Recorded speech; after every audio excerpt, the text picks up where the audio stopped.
There's an eye, one girl said, yeah, it's a paedophile who's actually using the eye as a camera and they're filming you. Oh, right, thanks for that. Is that true, I said? Don't know, they said. I said, well, the thing is, it's sort of true. Talking Angela is an app, it's a cat, does ask direct questions. There was a virus that was allowing it to compromise the webcam. And we have known, and I'm saying we as the audience here, that webcams have been compromised and been able to be used by and hacked into for many years. I mean, we're going back 15, well, basically since they began. And that's what happened with Talking Angela and Slender Man. They don't all have the virus. So we talked about viruses. How do you get a virus? They offered up to me. They offered up what? Email. They offered up ads, pop-ups, messages. They gave me what they had heard. So they, got great knowledge. And then we work a bit further down, which is why we asked the question about who covers up their webcam and why. Well, there you go. It's because you don't want to be spied upon. Well, how does that happen? Because when I talk about viruses, and I'll say to the wonderful students, how do you get a virus? Oh, you get hacked. How do you get hacked? And how does that? Don't know. So they can't prevent it happening, which is why I highlight that. Anybody here use PutLocker? The youngest person here. PutLocker is a file sharing system known to you as BitTorrents or Pirate Bay. File sharing system like LimeWire, Emule, eDonkey. It's loads really, some still exist. That's a new one. 123 Movies. What it does, it allows you to stream a movie to your computer without paying for it. Yay! It's Netflix for the poor, or whatever. But Netflix is a company, so is Amazon, so is YouTube, well YouTube's Google, but so is iTunes, so therefore they're a company that will check for viruses. It's a file sharing system, so it means the video that you're watching is coming from someone else's computer. They've got an illegal copy. So yeah, you might have copyright theft, you might have piracy. Yeah, I know all that, but you're never going to get the police knocking on your door because there's not enough police to police the area, let alone that. But what the big problem is, if I want to target young girls, say under 16, because I want to compromise their webcam, the best way to get a virus is to get a film like Pitch Perfect 2, or any Anna Kendrick film, share it, attach a virus to it, not that difficult. Some of you here will know of Tor, the onion route. Looking at my IT guys now, the dark web, get them on there, free, add it, done. And any unsuspecting individual who then searches for Pitch Perfect, starts to stream it in all innocence, but gets my copy, the virus will execute and the webcam becomes switched on. It's not rocket science, and it's not that difficult. But of course, to a child, yay, I can be in my room and watch a movie. Yeah. So what I tend to say is, what you should do is not use that, please, because the viruses. I could say copyright theft, it's illegal, but that's not going to frighten most users. But tell them that that means their camera's going to be switched on and they're going to be recorded when they've just come out of the bathroom and just got changed, and that film of them is going to be on a website. Well, I'm not doing that. Yeah, good. Excellent. I'm the messenger. But that's how we've got to work out. How do we get it? What are we doing? How are we behaving that gets a virus on my phone, my tablet, my iPad, or my computer? And that will be opening the email, hoping you get a share of €6 million from some prince in Ghana. It's not going to happen. Or you're going to use PutLocker, or you just don't want to get a virus, or have the best antivirus. So I said, speak to you guys. Speak to you guys.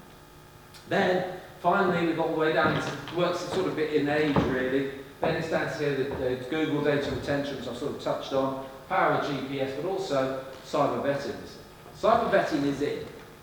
Some of you in companies, so any of your companies use cyber vetting for your new people? Yeah?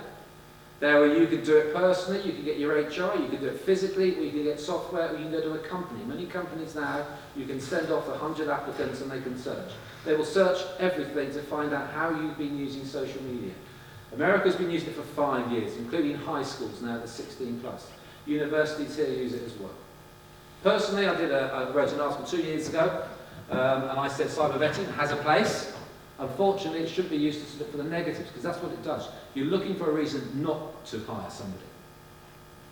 Well, I said, well, do it the other way. Try and use it to find the better candidate.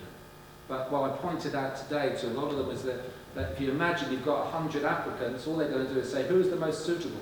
Because if you look at university, your UCAS form and your everything that the child's done, My daughter's in year 13, she's got 2 offers, which is brilliant.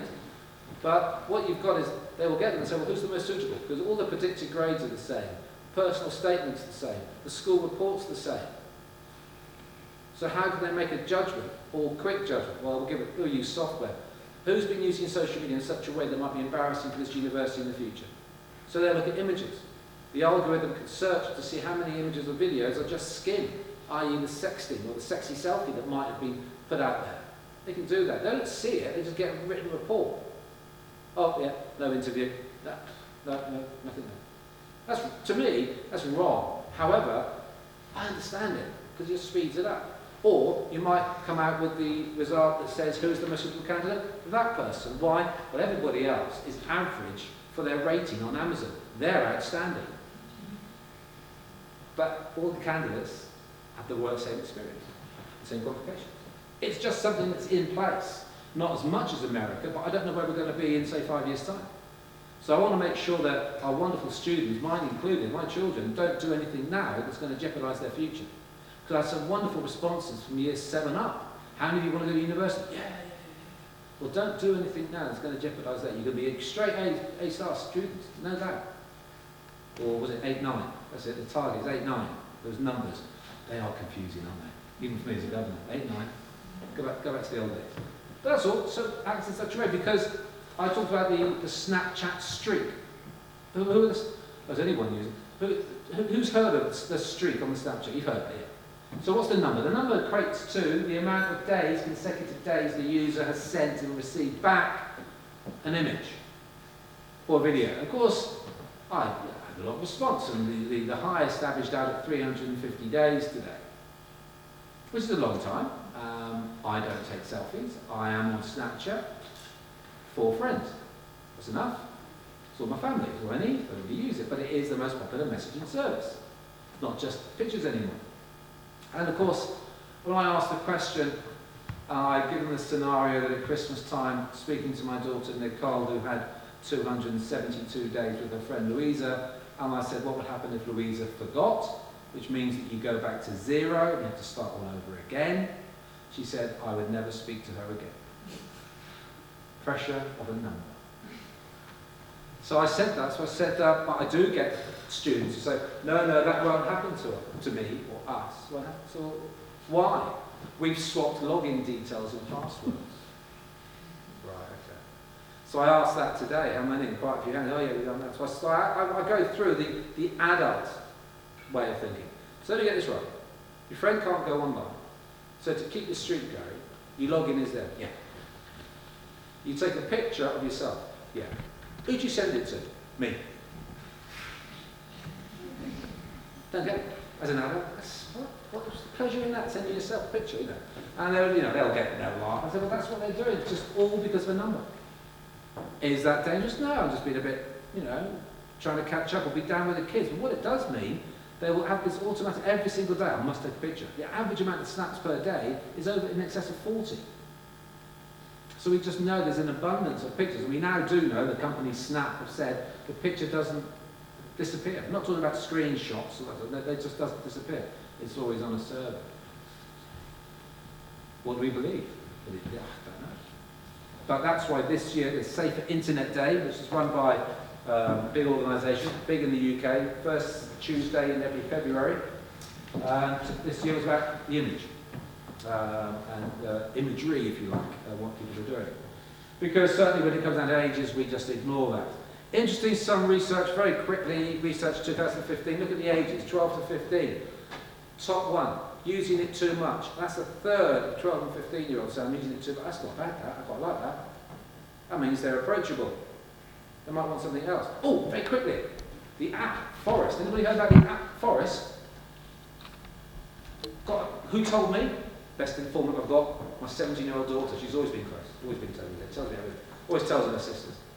There's a lovely app, a lot of students are using because of the pressure of the phone. So for homework or revision, the phone's there. So you can have that argument. Give me the phone. No, give me the phone. No, you can have that for hours if you want. Or you can damage it.